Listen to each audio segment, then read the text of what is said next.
What's up, guys? I am live. Yes, Griffin, I do go live today. I did see the comments.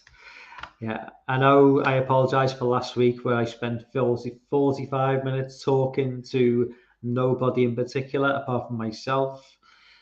And big shout out to you guys who stayed in the chat and talked amongst yourselves and probably thought, what the fuck's going on? And then stayed around for me to talk for another 45 minutes about shit that I'd already talked about for 45 minutes to myself. Much appreciated. Yeah. So just quickly jump into the chat. It's just going to be like a launch going live at 1 a.m. UK time, so 8 p.m. American Eastern Standard Time, I suppose. So I'm going to keep this, an hour's kind of like a good time for me, really, because unless I'm talking to someone, sometimes when me and Griffin, Griff, if you're still in the chat, I'm gonna DM you about a stream on Friday night if you're interested, which I've already posted about. But if you want to get involved in that, I'll give you the details on Twitter in the DM, because I want you to be on board on that if possible. Tonight's just going to be like a quick sort of like 55 minute stream, just talking about like a few things. Lorne's going live at 1 a.m. UK time, so I don't want to like infringe on his stream, and plus everyone will just leave anyway and go to his stream anyway. And I'll play, I'm sure anyone who's watching this now has already gone over to Dan's channel and voted in the horror YouTuber of the month competition. If anybody's not voted yet, please consider give me a vote. It's probably going to be too late. I think it looks like Jess, Cable Channel 11, Jess and Corey, they've made a late surge, but I think it's going to be between Jake Slaughterport, obviously, and Lord and Sam from Visitors by Voices. It's looking like a two-horse race. I would have been a little bit uncomfortable with winning this award anyway, because really, like, how could I possibly win over like Lorne? Lorne's just like, Lorne's Lorne.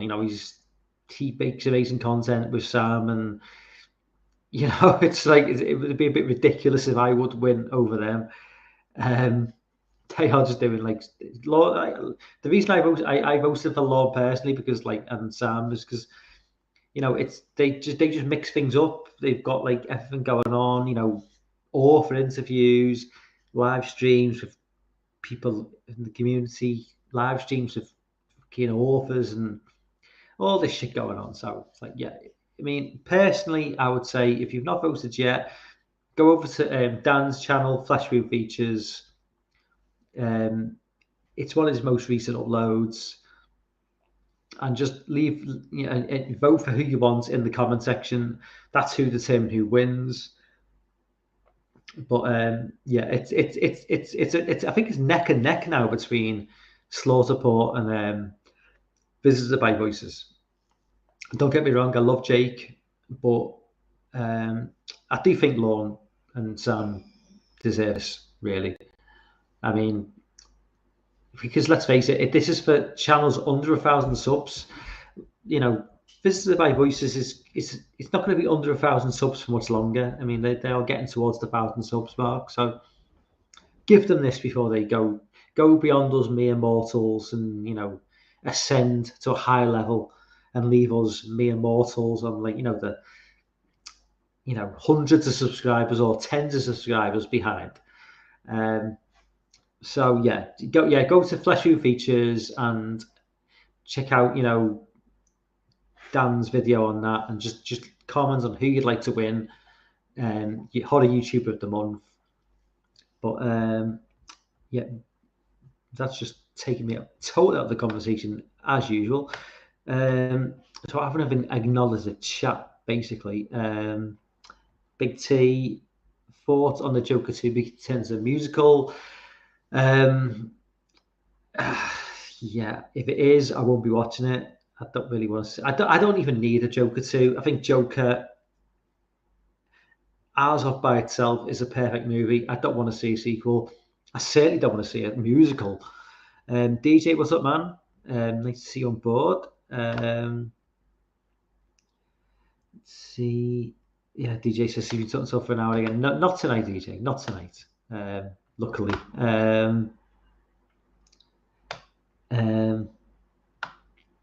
Sorry, I'm just scrolling past the comments. Piss is in the chat. What's up, Piss? If Piss is still here, what's up, man? Nice to see you on board. Griffin, hello. Yeah, Griff. Yeah, as I say, if you didn't hear my mention before, hit me up in the DMs, man, and we'll try and sort something out for Friday night if you're down with that. DJ says, so Scream 6 takes place in New York. Get ready for Ghostface Takes Manhattan. I did not know that. Is that new information? Is Scream 6 taking place in New York? If it is, I'm down with that. You know, I'm all down for some like Big Apple action. I think Scream needs to mix things up a little bit. Because I think Scream 6 is going to have to do something, really. And if they're going to put the number 6 in the franchise, you've got to go. I mean, you have to go to space, or you're going to have to go to New York.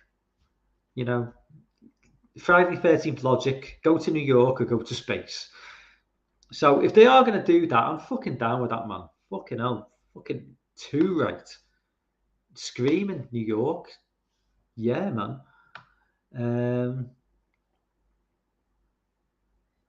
Yeah. So there's Dan's left a link for the horror YouTube of the month. Let's see.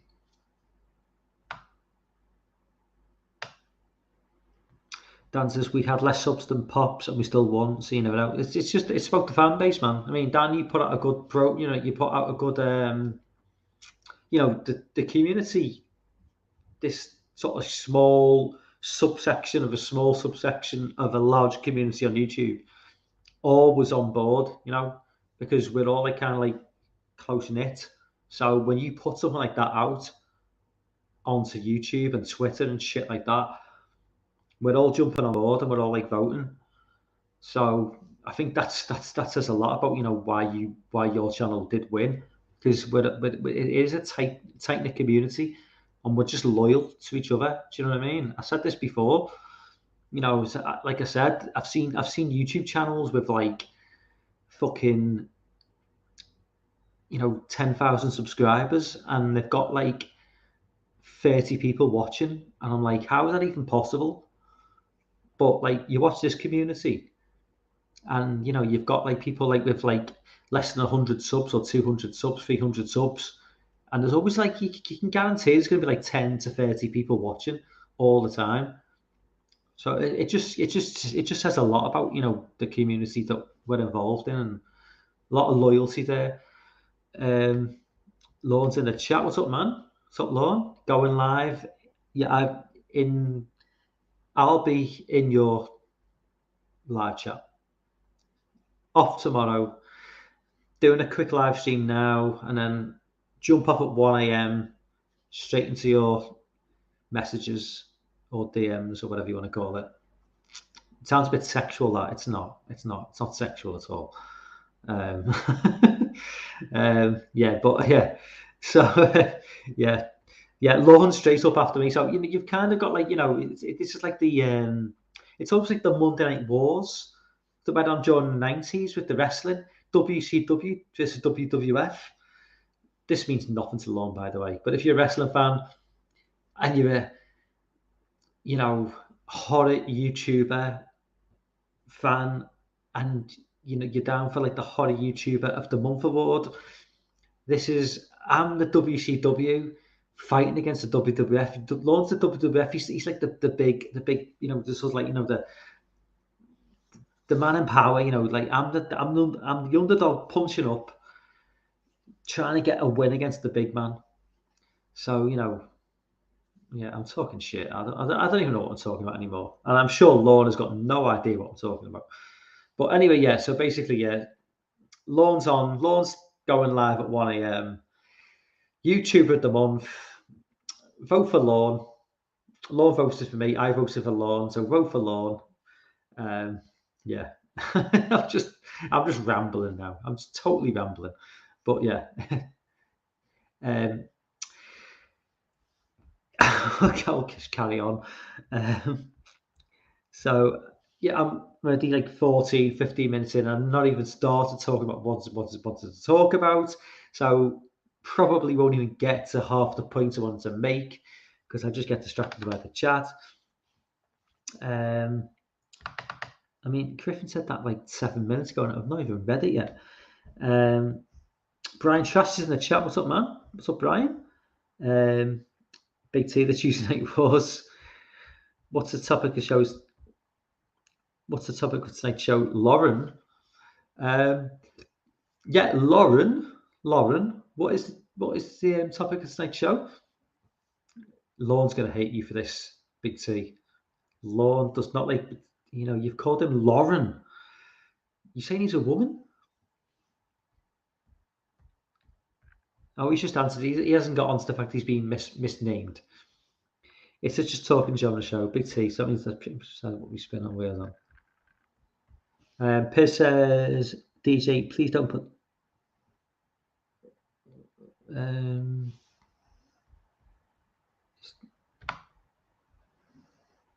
Is DJ?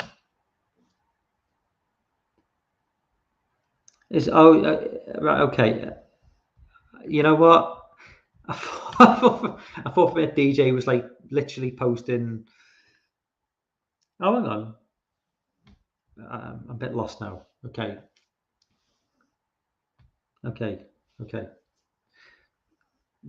Yeah, Piz has been sarcastic. I think I'm just totally lost.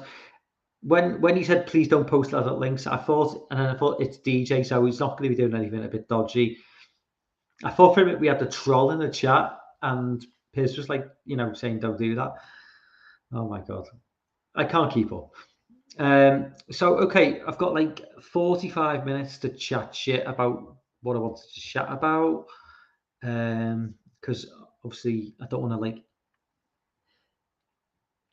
Yeah, Piz is. You know what? It's so difficult to read comments when you don't get the tone of the voice.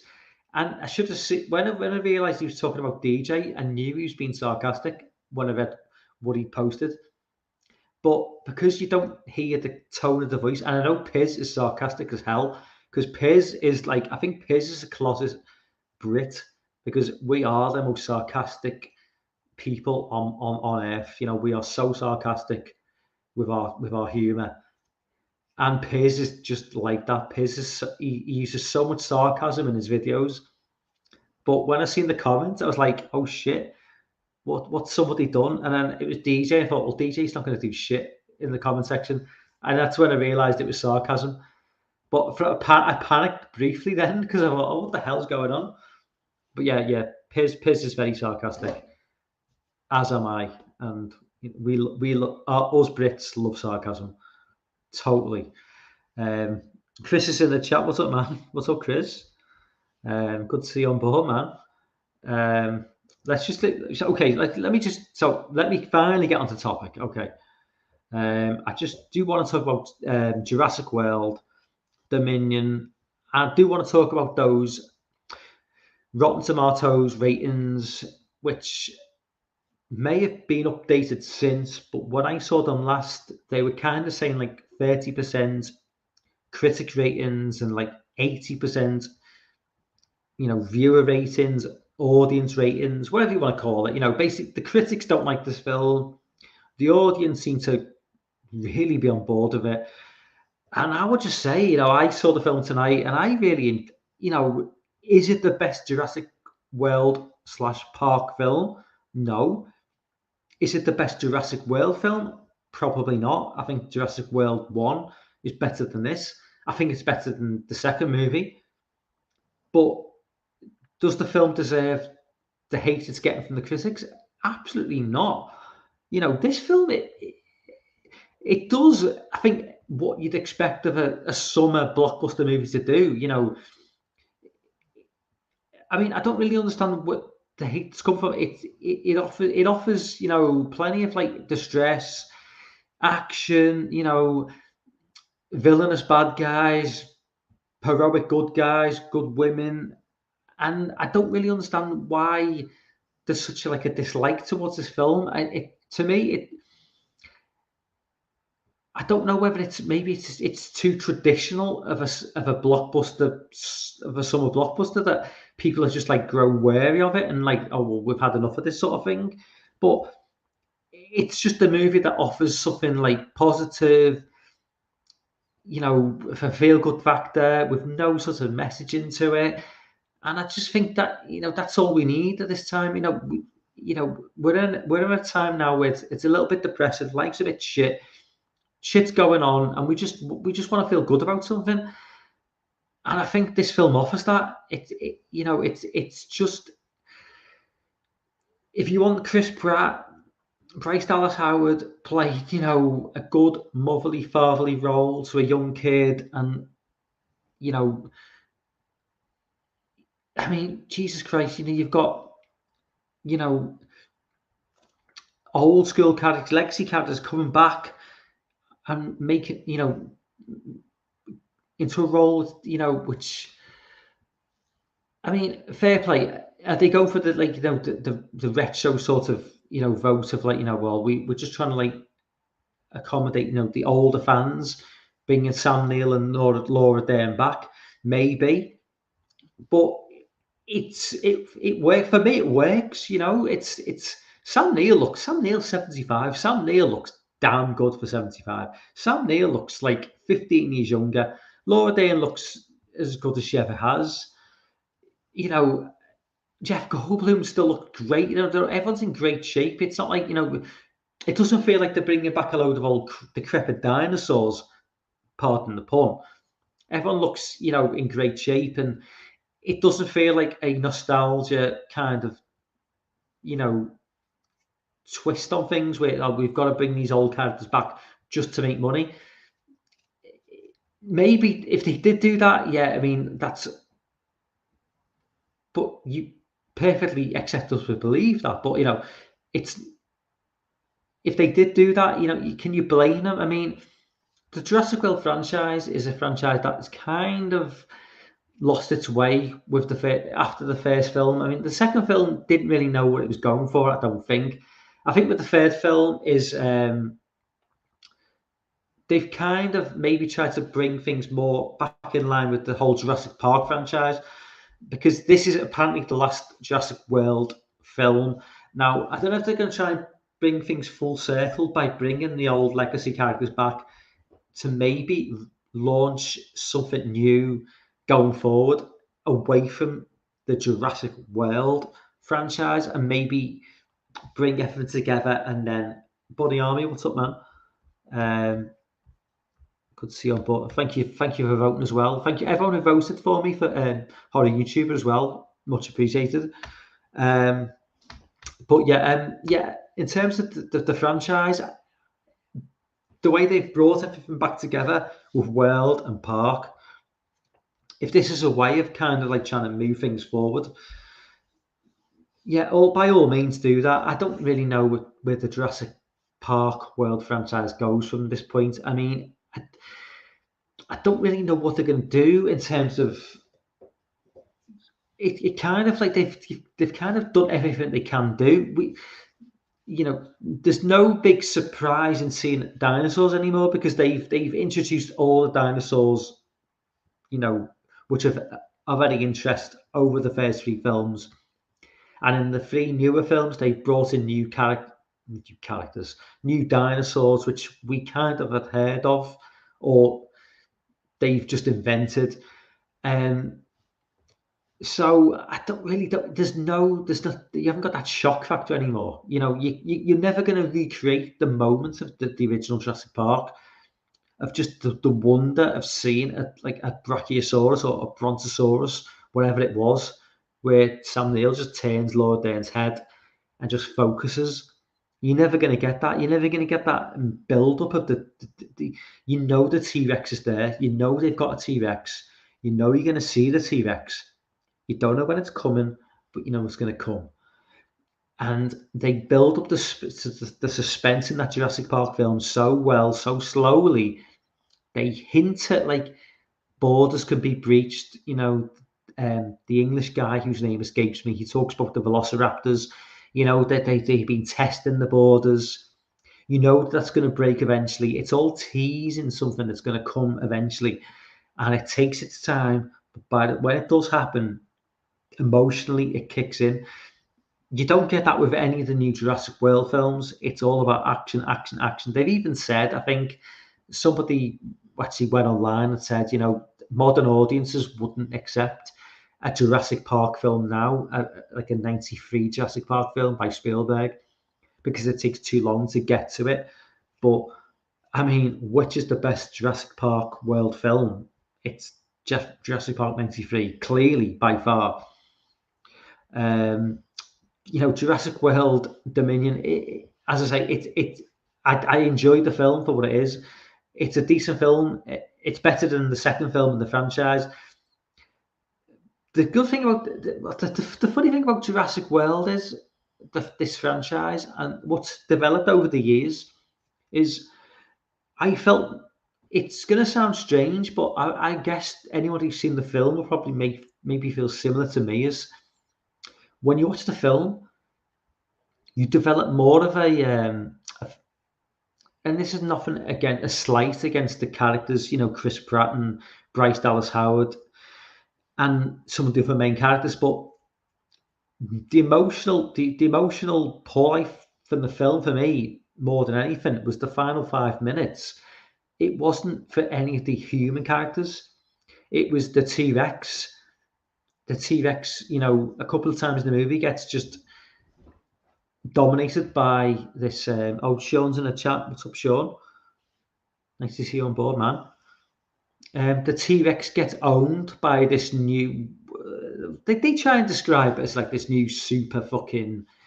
Maybe this was a real dinosaur. I don't know. This fucking Supersaurus, Spinosaurus, whatever you want to call it. Nobody gives a shit about this dinosaur. That's the point I'm trying to make is in the movie, it may have even been in one of the previous Jurassic Park films. You know, they're constantly discovering these new dinosaurs, and they found this new supposedly super powerful dinosaur, which is more bigger than the T-Rex, stronger than the T-Rex, faster than the T-Rex.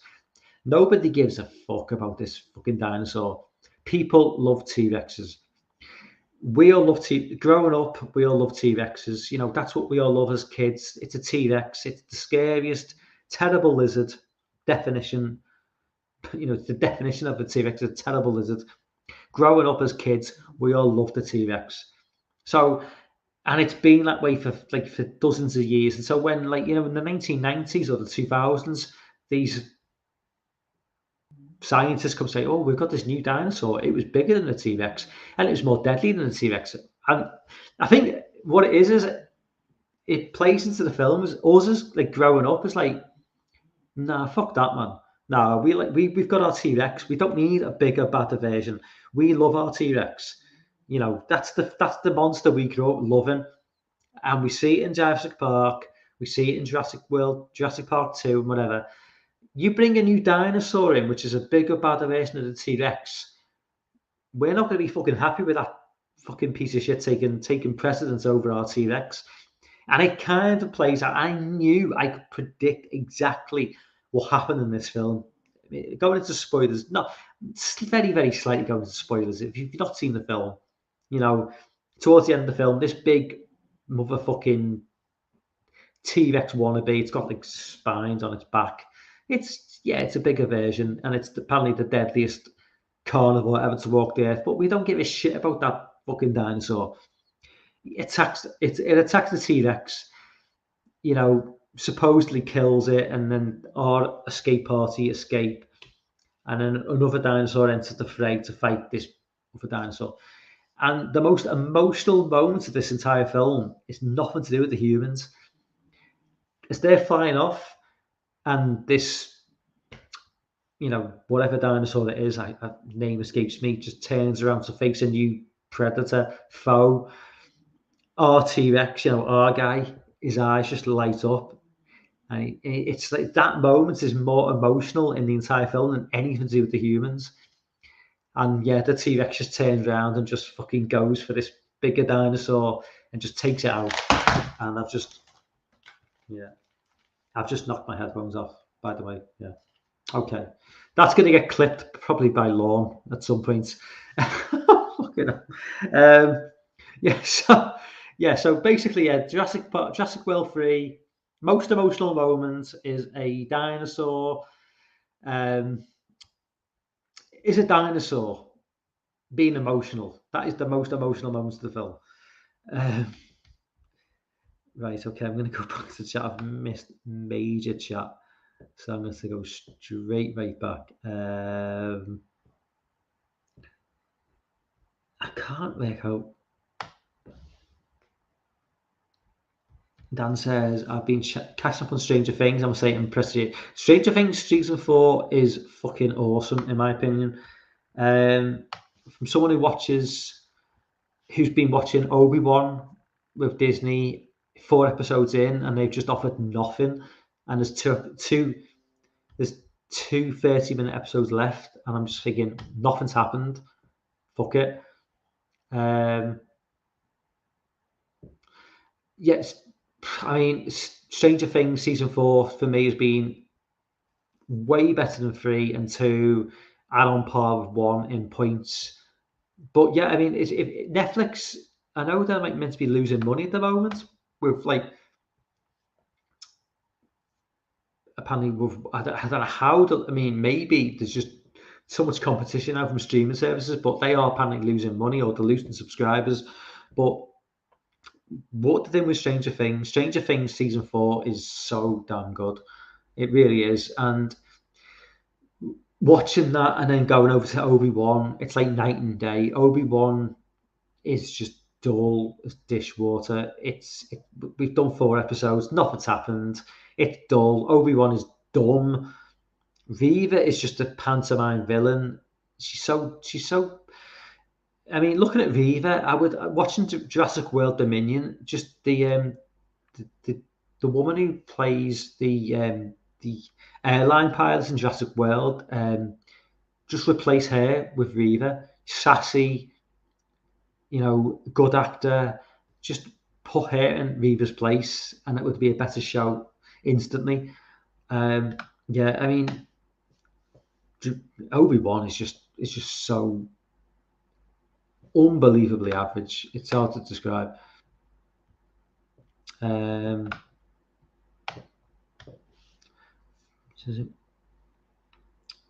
Okay.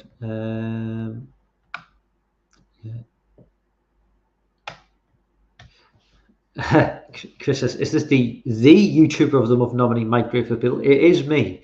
It is me. I'm not. It's not some sort of charlatan. It is me. Oh my god. Okay, sarcasm alert.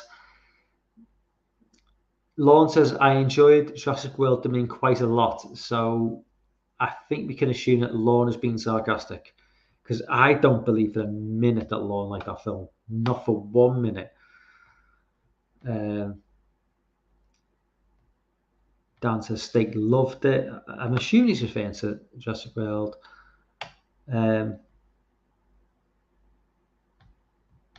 Maybe he did like it, because he's saying he's talking about in general terms. Maybe if Lorne did like it, I'm curious to know why.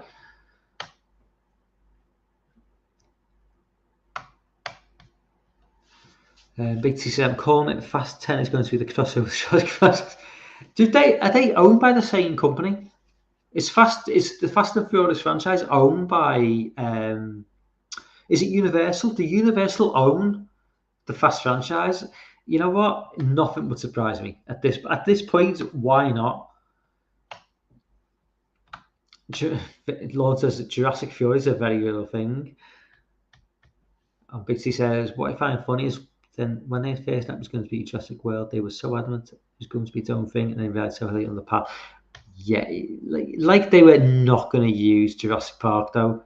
Like, you've got one of the biggest franchises, or one of all in a Steven Spielberg IP. You're not going to tap into that at all. That was never going to happen. I'd assume Sesame is still a film. I mean, you know what? Could this be a thing? Griff says, don't know whether I've watched Jurassic World when it's a free viewing. Give it a couple of weeks, maybe a month or so, Griff. I'm sure you'll be able to watch it for free on numerous sites.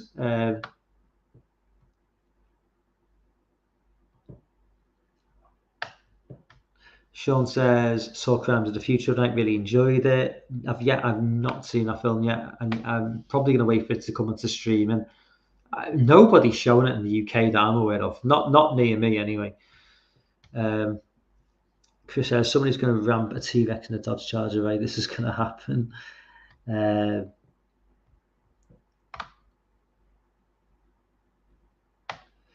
Anthony's in the chat. What's up, Anthony?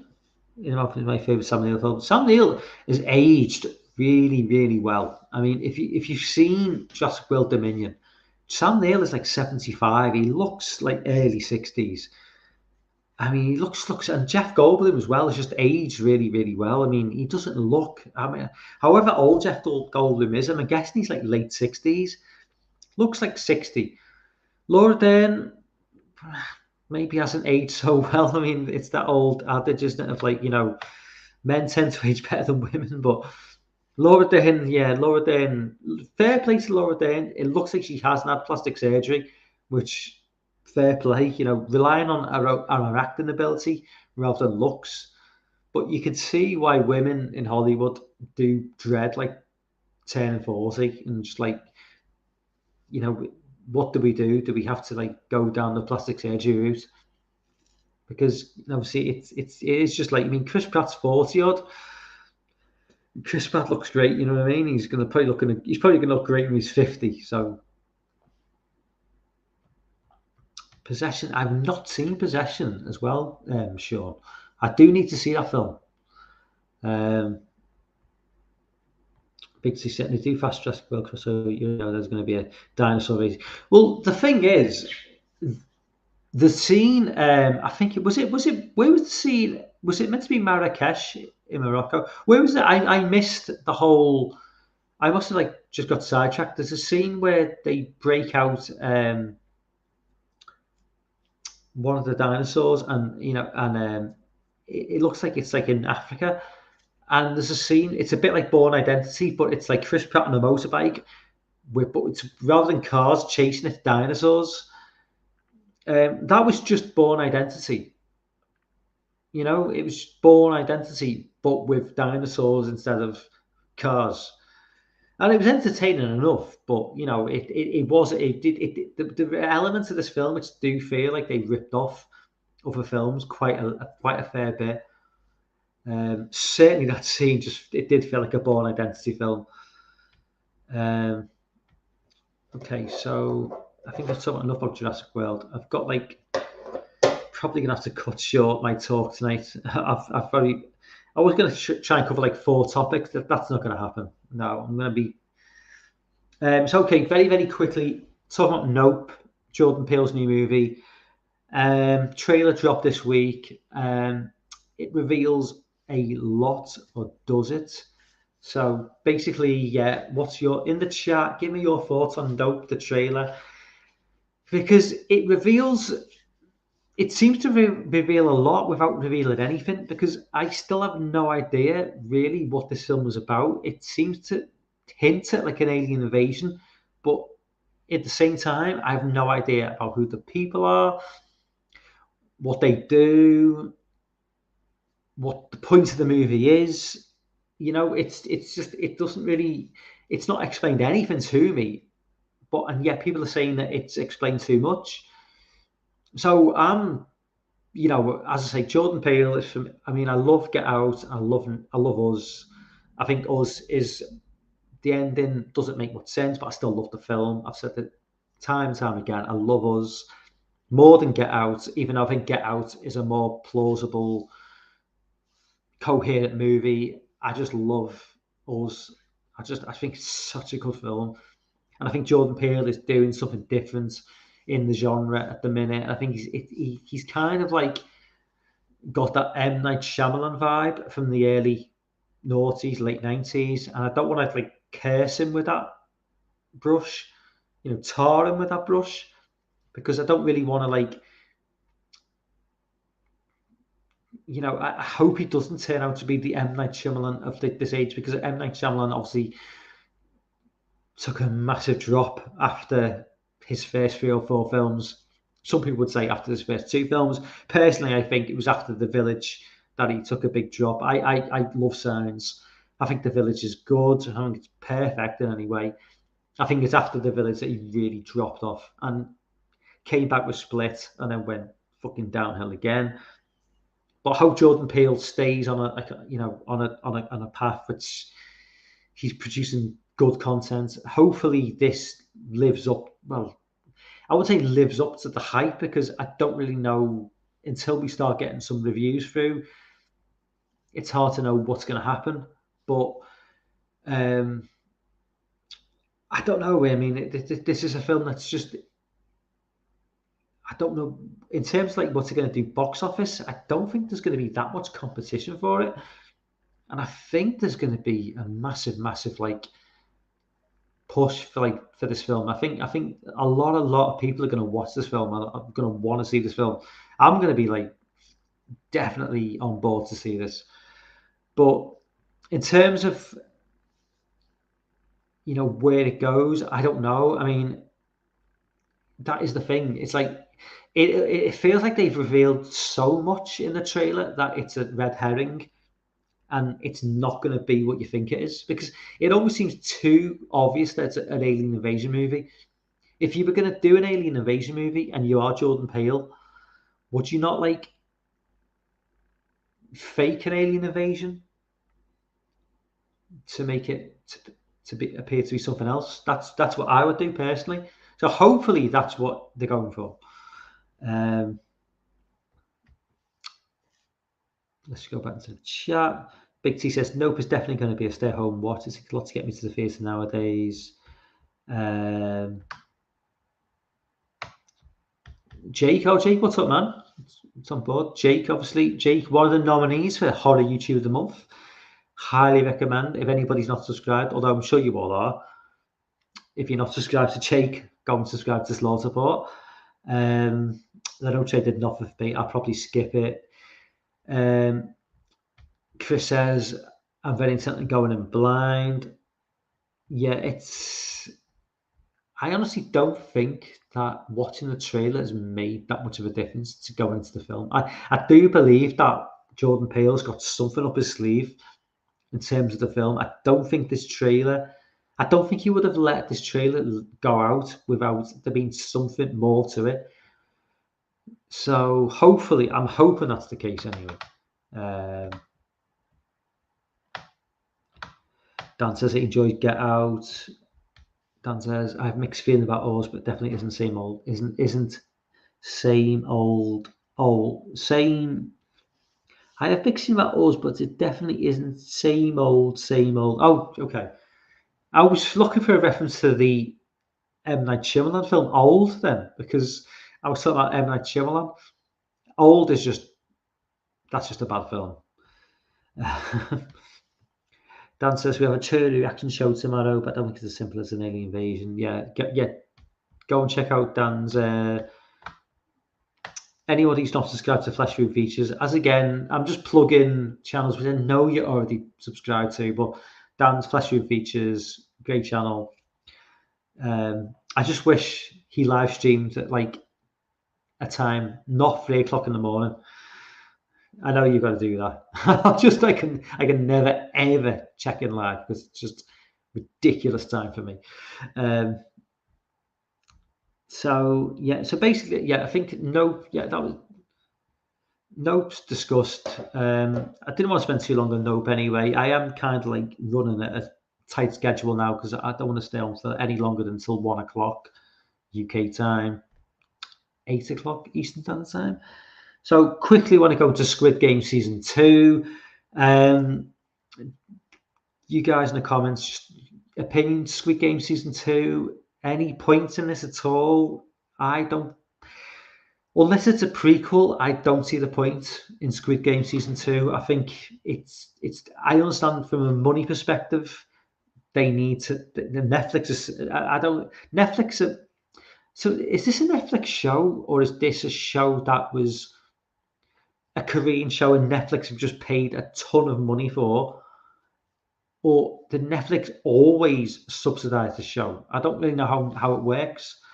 But certainly with Squid Game, I just think that season 2, if you are going to go down just a new season and you're just going to do the same thing again, and we've got the main character apparently from the original season returning, so it's probably not going to be a prequel. Like, where's the incentive for people to be invested in the show? Because if it's just going to be the same thing again, I don't really see how it's going to work. I mean, it'll do good numbers. I'm sure it will do good numbers, but I mean, I'm certainly not going to be, paying a Netflix subscription to go and watch that. I mean, I don't subscribe to Netflix apart from maybe something extra special comes out. Maybe as in Stranger Things season 4, because I had great things about it. Subscribe to Netflix for that purpose. Subscribe to Netflix for Squid Game season 1. If they all they're going to offer is another season of the same stuff, then that's not really going to be enough to motivate me to watch season 2. The great thing about Squid Game season 1 is you have the emotional investment of the characters, plus the just craziness of the challenges. But it was always about the characters over the challenges. That was the selling point. Even though when it came to selling the show around the world, it was all about the challenges. That's what sold it. And then when you watched it, you got sucked in by the characters. But with a season 2, it's going to be all about the characters, because we're going to be well adjusted to what they're going to do in terms of the challenges, for the contestants in Squid Game. So it's going to be a tougher sell, I think. If you're going to go down that route, you've got to have to get some very, very good actors on board to really sell as a good story. And I don't know whether that's possible. I really don't. Certainly, I don't think it's going to be extremely difficult to live up to season 1. As I say, I personally think you just go down the prequel route and gives as an explanation as how things came about. Maybe give as an explanation to the the man. What was he called? The guy with the mask. Who, his name escapes me. Just like, it's Korean. Forgive me, I can't remember his name. But that's just my opinion. At the end of the day, I mean, I do think that it's just going to be a very, very difficult show to sort of sell again to a Western audience if you're not going to get on board with doing something a little bit different, because I don't think people just aren't going to suck up the same show 2 years in a row. And like the guy who created the show, he said it took 12 years to get going, to get on board, to get signed up. It's taken him 12 days to get a sequel commissioned. Well, I mean, that says everything, doesn't it? 12 years of working, tweaking, doing this, that, and the other, finally gets pushed. If it's only taken 12 days for this new one, I can't imagine the quality content is going to be at the same level, but I could be wrong. But anyway, yeah, Squid Game 2, personally, I've got my doubts.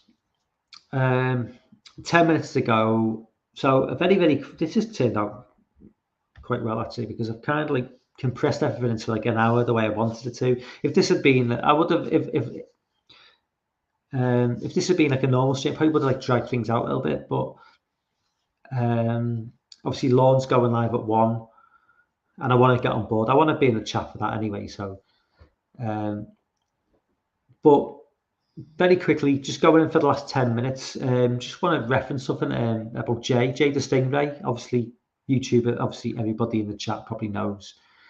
Great guy, does live streams, does live commentaries every like Wednesday night, going to Thursday, well, Thursday morning for me, I think Wednesday night for Jay, does like live streams and does other stuff, but he's quite near the look. Some of the stuff Jay does, I'm sure he'd probably agree. His live streams could be pretty crazy. Yes, get into some like sort of like crazy topics, and I'm all for that. It's like YouTube should be an open platform. Within reason, you should be able to talk about edgy stuff. And Jay's, he put a video out today saying now he's had this like a second strike on his channel. So basically, I think I'm not sure how YouTube works exactly, but I think a third strike means that basically your channel's gone.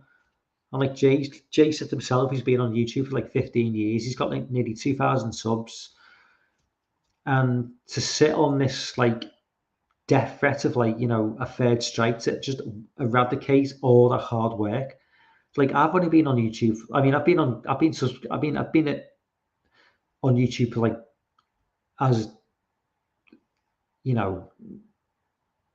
as a not a subscriber, like as an account for like 15 years. But I've only been making content for the last 18 months. Jay's been making content for like fucking like over a decade. So if someone eradicated my channel, it would hurt a lot and I've only got like 73 subscribers and I've only been doing this shit for 18 months.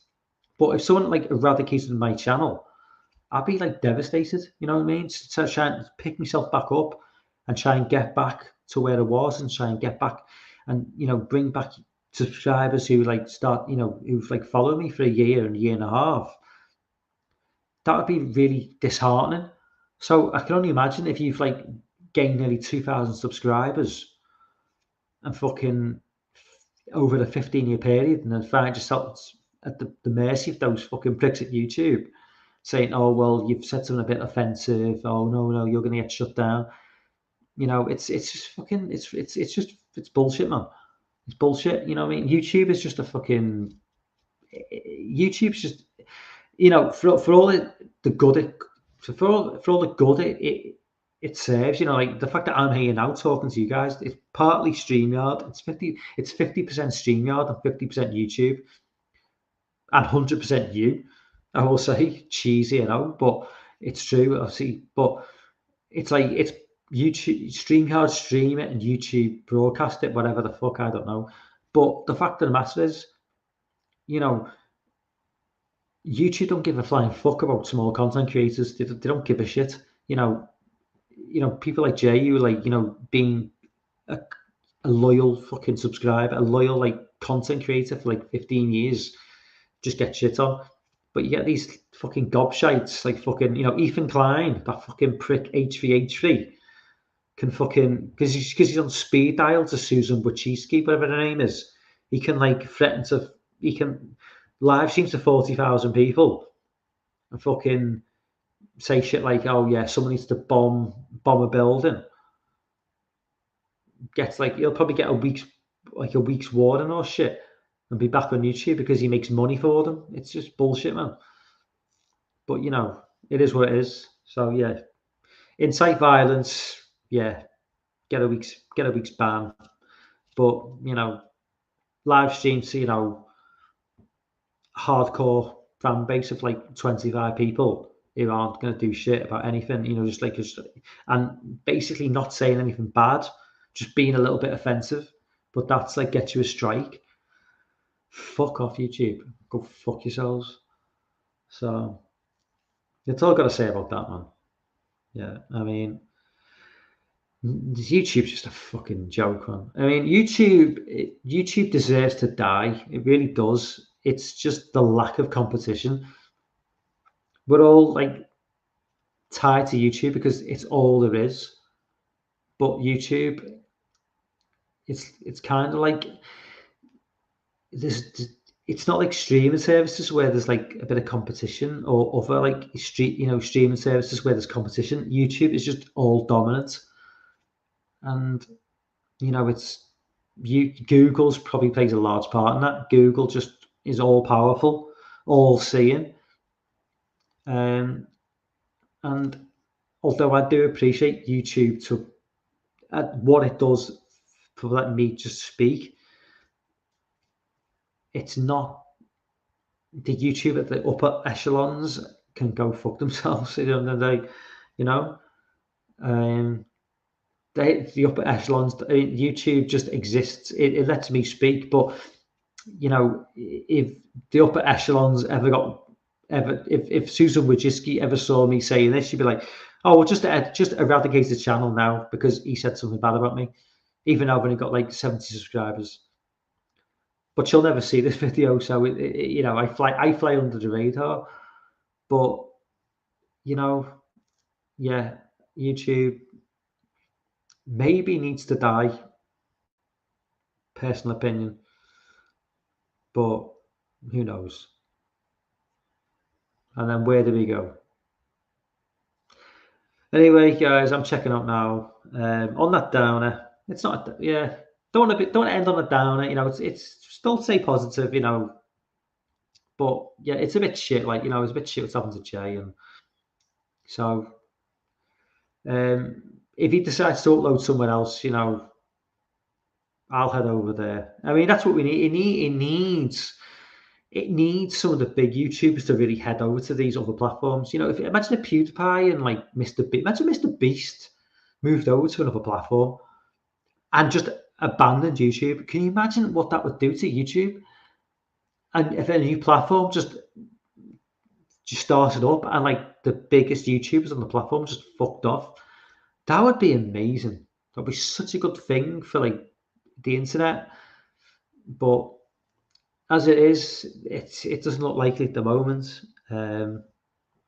So anyway, guys, I'm going to check out now. I noticed that oh yeah, Mikey jumped on as well and said hello. Mikey's everyone who's jumped on tonight. I'm not going to go through the chat and say hello because it's just you are. I've said hello to everyone who's jumped on. Thank you so much for the support. As again, an amazing stream. 14, 15 people at peak with 73 subscribers. That's insane. Head over. Launch goes live in a minute, so go to Visited by Voices 1 and watch that because that's what I'm going to do now. So I will see you guys over on the other side.